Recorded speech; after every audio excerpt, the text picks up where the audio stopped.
طيب الانترو بقى، نتكلم بقى في الانترو. ماشي ابدا.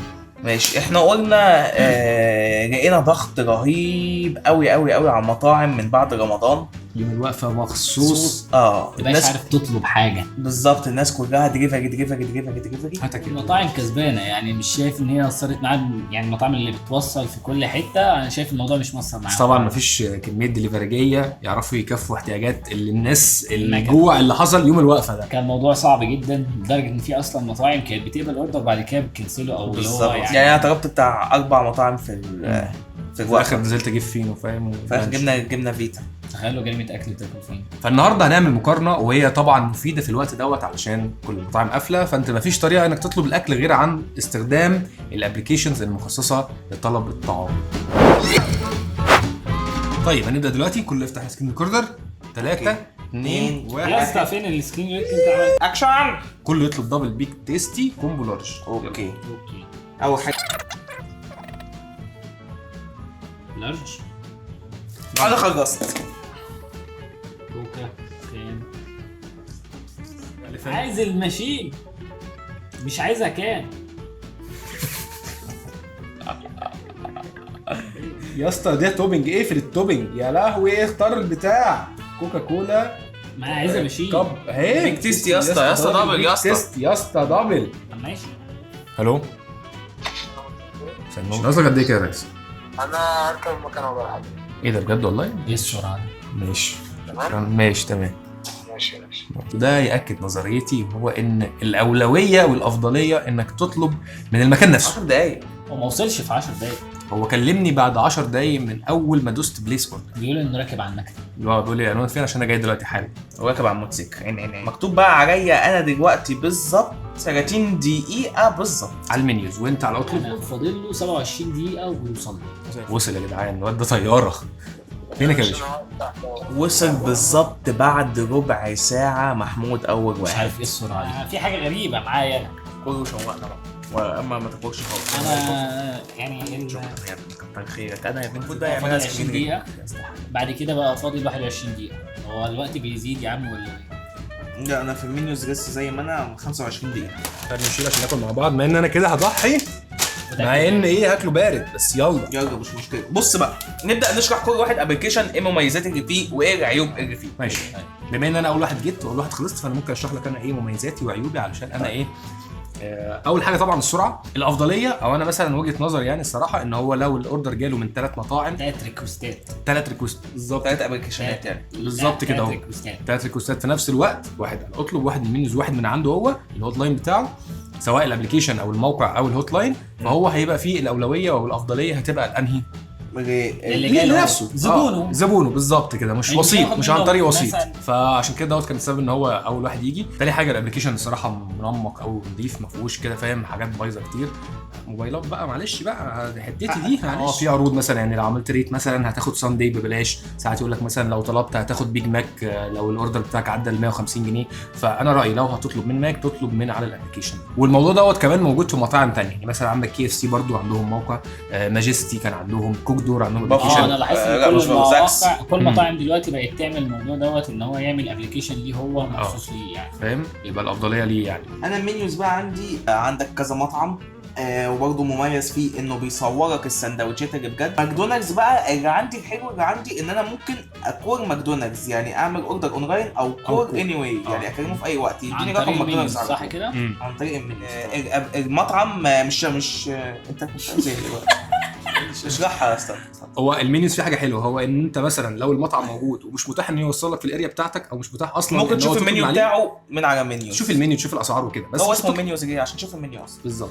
برضه حاجه عجباني برضه فوتوس. ممكن كمان تعمل ريفيو كمان بالصور. الريفيوز موجوده في كل حاجه من المنيو في اي ابلكيشن، بس الجديد بقى في المنيوز ان هو موجود عليه صور. يعني مثلا اهو زي الصوره دي، الراجل طالب دبل بيك تيستي فوق ومصورك الدبل بيك تيستي، فتشوف السندوتش برضه على الحقيقه من الناس احسن ما ما تشوف الصور برضه على الاعلانات. صح. برضه كاتب لك برضه الفرع اللي هيجي لك منه الاوردر او الدليفري بس. فالمنيوز عامه ايه رايك فيه؟ لا ابلكيشن الصراحه حلو منمق برضه عجبني شكل الابلكيشن، والابلكيشن الصراحه لا 100 وتحيه ليهم. خدمه العملاء برضه حصلت لنا مشكله قبل كده اهوت وكلمناهم وحلوها في ثانيه. في خدمه العملاء بتاعت المينيوز ممتازه. طيب انا واحد يوزر جديد ان انا امسك ابلكيشن واطلب من خلالها، يعني انا مش متعود بصراحه. هو كان اجو يعني قلت اجرب تجربه فهستكشف معاك واطلب. طبعا بما انه اطلب اشهر واحد واقدم واحد اللي عمل الموضوع ده. هتعرف تشرح العفريت ولا اشرحه لك؟ ايه العفريت يا اسطى؟ العفريت ده بيجيب لك مطاعم، تمام؟ العرض بيبقى لمده ربع ساعه، تمام؟ تطلب اوردر زياده عن 100 جنيه يبقى 70 جنيه، تطلب اوردر زياده عن مش عارف ايه يبقى ديسكاونت يعني. بس بيبقى على مطاعم معينه، مش كل حاجه. الجني دلوقتي انا طلعت لك خد يا عم تكس ميكس مثلا، لو هتطلب من حاجه ب 225 هتبقى ب 150. طيب انا بالنسبه لي بما اني اول مره استخدم ابلكيشن اطلب، لقيت الموضوع سلس جدا، المنظم جدا الابلكيشن، اقدر ان انا بص ممكن اشرح انا اشرح. ماشي. دلوقتي احنا معانا ابلكيشن اطلب، تمام؟ عشان عبد الرحمن يعني معلش يعني لسه اول مره لسه يطلبه هو مش عارف. احنا اول حاجه ماشي، ده جني بتاع علاء الدين، سلام عليكم. بعد كده بعد ما تخرج من الجني عندك كذا حاجه، عندك الحاجات اللي بيقول لك اسرع حاجه اللي هي فاست دليفري، بيجيب لك الحاجات اللي ممكن توصل بسرعه قوي من عند اطلب في منطقتك. عندك الحاجات الفري دليفري اللي كمان ممكن توفر منها 15 جنيه 20 جنيه. عندك حاجه كمان عروض، حاجه اسمها 39. دايما بيبقى في مطاعم معينه مشتركه في عروض ال 39 جنيه ديت. بتلاقي مثلا مطاعم يقول لك كومبو مش عارف بطاطس وايه 39 جنيه، سندوتش ب 39 جنيه. في حاجات برضو بيبقى مكتوب عليها سبيشال ديلز، زي مثلا اهو زي دي مثلا. هتلاقي تحت كل مطعم كده حاجه سبيشال حاجه كده مخصصه كده لاطلب بس. لو تطلب اطلب هيجيلك. في حاجه كمان جامده قوي، تاني حاجه اهي الماركت عندك بقى فيهم كمان ممكن تطلب من الكشك، يطلب لك مثلا ايس كريم، بيبسي، مورتو، حاجات العاديه، فاهم؟ ميه مثلا، بيبسي ومترو بقى والفا ماركت. حسب بقى عايزين بقى تطلبوا جبن بقى، تطلبوا بقى مش عارف ايه، تطلبوا حاجات من السوبر ماركت الكبيره الهايبر ماركت. برضو عندهم برضو اطلب برضو دلوقتي دخلوا برضو حاجات جديده برضو فيها، دخلوا زي حاجه زي جاد، ستاربكس، كافيهات. كل منطقه زي ما قلت بتختلف عدد المطاعم اللي موجود. يعني مثلا عندنا احنا هنا في منطقتنا حاليا في 19 واحد فاتح، بس الصبح بيبقى في حاجه و90 مطعم فاتح. وساعات بتوصل يعني يوم الوقفه بقى كان كله فاتح وكله بقى عامل اكستند الاريا، فكانت واصله معانا ل 150 مطعم. لما تيجي تتواصل مع خدمه العملاء دي بقى اللي عندي مشكله فيها قوي، ان خدمه العملاء شات. انا بحب اتكلم خدمه العملاء، افضل ازن عليهم في حاجات كتير. لا دي انا الصراحه اعذرهم فيها، لان طبعا في عدد كبير جدا. وفي حاجه كمان بقى زي اللي حصل دلوقتي كده. طيب انا بالنسبه لي انا في مشكله غريبه دلوقتي، ان هو ثابت على 21 دقيقه بقى له حبه حلوين. بقى له اكتر من ربع يعني ساعه كده اهوت. فانت هتروح عامل كده اهوت، فاهم؟ تسحب من فوق وتدوس 3 نقط وتدوس جيت هيلب، ساعدوني الحقوني، تقول لهم اي نيد هيلب ويز كارنت اوردر. اول واحده تقول له ماي اوردر از ستيل ليت وشات ويز اس. طبعا هيقول لك انت رقم كام في الصف دلوقتي. اظن احنا بالليل مش هتلاقي ناس كتيره. انت رقم واحد، يعني انت رقم واحد هتتكلم وتروح مثلا تكلمه، فهو بقى يتواصل مع المطعم. معظم المشاكل اللي بتبقى على ابلكيشن اطلب واللي بتواجهنا بتبقى ليها علاقه بالمطعم مش بتطبيق اطلب. يعني مثلا في غلط في المطعم، يعني مثلا دلوقتي انا متاكد ان ماك عليه زحمه ضرب نار، فهم مش قادرين عيد مبارك ان شاء الله. حبيبي احنا خلصنا علي، حبيبي يا لول، حبيبي يا لول. الاوردر اتاخر بقاله نص ساعه واقف على 21. المشكله علشان ماك في زحمه عليه وفي تاخير عليه، ممكن يكونش في طيارين، مفيش دليفرجيه، كلام حاجه عكس المنيوز بقى. انا على طول لو مشكله برضه في اطلب، انا على طول في المنيوز لو عايز ادوس I want to cancel my order على طول هو يجيب لي ايه الحاجات اللي انت ممكن عايز تكنسل بيها لو انت غيرت رايك، لقيت عرض احسن، غيرت العنوان بتاعي الكلام ده، وتدوس كانسل اوردر وخلاص. اللي هو زي علي يعني تكلمه وتقول له في الشات ايوه دلوقتي تو كانسل ماي اوردر. وبعد ما تكنسل يور اوردر لازم تتكلم برضو مع واحد تشرح له ايه انا عايز اكنسل الاوردر بتاعي ليه. فدي برضو مشكله انا شايفها في اطلب المنيوز، على طول عايز تكنسل مفيش هزار. فالمشكله اللي هم مستوحين فيها ديت، لو انا كنت استخدمت الطريقه بتاعتي ان انا على طول اطلب من على الابلكيشن بتاع المطعم. بس مشكلتها بقى انك ما بتلاقيش معظم المطاعم، مش كل المطاعم عندهم نفس الخدمه بتاعت ماك الصراحه. فانت عندك بقى المنيوز بقى تنوع رهيب، وبتعيش بقى في المنيوز بقى، وبتعيش في المختلف الاشكال والالوان. اطلب نفس النظام، وطبعا بقى اسهل بكتير من الجو القديم بتاع الهوت لاين. يا باشا والطلب اضغط رقم 1، هنا عنوانك متسجل مره واحده خلاص، الكريدت كارد بتاعتك متسجله، العنوان هو على طول بتدوس اوردر على طول الاكل بيوصل لك. فدي طريقه انصح اللي ما يستخدمش الابلكيشنين دولت او الطريقه الثالثه يستخدمها. عامه دلوقتي انا نفسي مثلا هفاني مثلا على ايه، على مثلا اكل اسيوي ادوس. انا بقول لك لا، هي دي ميزه الابلكيشنين الاثنين يعني. نفسي هفاني مثلا على برجر، ادوس على برجر يجيب لي 22، عندي 22 محل بتاع برجر. بيفلتر لك المطاعم على حسب الكاتيجوري. عندك نفسك في فته، نفسك في فرايدي تشيكن، عايز حلو نفسك مثلا في كبده وسجق. بيتزا من زمان يعني كان في رمضان حلويات رمضان بيجيب لك حلويات رمضان. كان في سحور مثلا، المطاعم اللي بتقدم السحور، اكل سوري جايب لك سلطات، شاورما، كشري، اي حاجه نفسك فيها. وفي حاجه كمان بقى في اطلب جامده، هو انك ينفع تعمل اوردر فور ليتر، يعني انت تعمل اوردر دلوقتي وتقول له وصلني على الساعه 3 ايوه على صح. ما اروح مثلا. يعني دلوقتي الساعه 11 مثلا طلبت اوردر عايز اخليه على الساعه 3. عايز انام واصحى الاقي الاوردر فاهم يجي، فانت بتختار ان وقت التوصيل يبدا الساعه 3. عندي برضو انا في حلو برضو في المنيوز الفلتره. في الفلتره انك انت ممكن تتفلتر تشوف ايه الحاجات اللي عامله بروموز، اللي هي الحاجات اللي عامله عروض دلوقتي. ودي بتبقى حصر المنيوز او حصر الاطلب، يعني العرض اللي بينزل هنا مش هتلاقيه مثلا هنا، او مش هتلاقيه عموما لو انت رايح تطلب هوت لاين او كده. شكرا لانتظارك وبعتذر على التاخير. حضرتك الظاهر عندي ان الاوردر بتاع حضرتك في الطريق ليك ودقايق ويوصل لك، هل هناك اي استفسار؟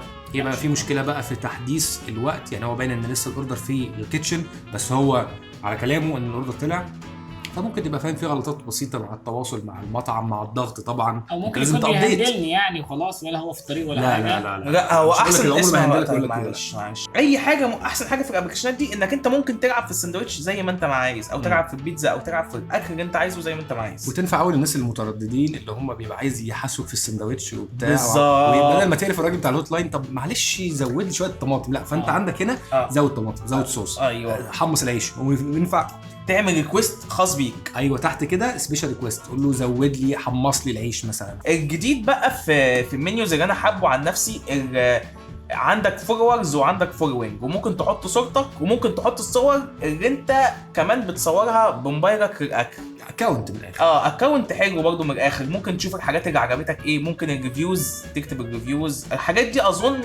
اظن المفروض لما يلاقوا واحد بيهتم بالابلكيشن بتاعهم وبيصور وبيعرف الناس المفروض يديله ديسكاونت، المفروض يظبطوه في حاجه. لكن هم كده مش كده. أنا انا اتوقع ان هو طالما كده اتوقع ان هم المفروض أعتقد بيعملوا كده. في لو حد بروجرام. عنده الموضوع ده او شغال يعني ياكد لنا، عشان ده يشجع الناس انها طبعا تطلب اكتر وتصور الاكل فاهم، وتفيد الناس بالريفيوز بتاعتها، فدي هتبقى حلوه. اطلب في حاجه جامده تحت خالص كده في الاوردرز تحت، لو انت مثلا عندك حاجه عموما بتطلبها دايما، فهتلاقي مثلا كلمه اسمها ري اوردر، فانت يا دوبك تفتح الابلكيشن دوس ري اوردر خلاص وترمي الموبايل، دوس زرار واحده لو انت عندك طلب بيتكرر كتير. يعني اكتر تقديره بقى انك تبقى قاعد مستني اصحابك كده لما الاكل يجي والاكل بتاعك يبرد. كفاره يا عم. هو انا مش هاكل ولا ايه؟ تاني اوردر من المنيوز اللي حسابه اغلى منكم ب5 قروش يا جرابيع. انا اول مره اطلب من ابلكيشن، وبصراحه كده يعني مش هينفع، يعني اول مره واخر واحد تجربة اكل، سيئة. فالموضوع يعني بقى صعب اطلب، ولحد دلوقتي انا قاعد مستنيه. يعني انا ما جاليش ترحيب كود والأوردر وكمان اتأخر. الاوردر مع متاخر. المنيوز بقى اول لما تخش هتلاقيه على طول كده في وشك 50 جنيه مننا ليك كده. روق على حالك دي 50 بالظبط. كده. شوف اظن عايز كانت موجوده تاكل على إيه؟ اطلب برضه، بس دلوقتي مش عارف مفيش موجودة يا ليه. عم اطلب.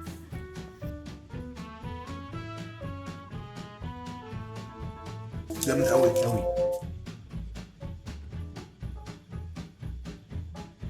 ولا كام؟ فاضل لي دقيقتين ويتم ساعه على الاوردر من ساعه ما انا طالبه 2.17 دلوقتي 3.7. ده الثالث واحد نكلمه من خدمه العملاء. يقول لي تقبل الاعتذار تقبل الاعتذار، وفي نفس الوقت انا قاعد بجوع.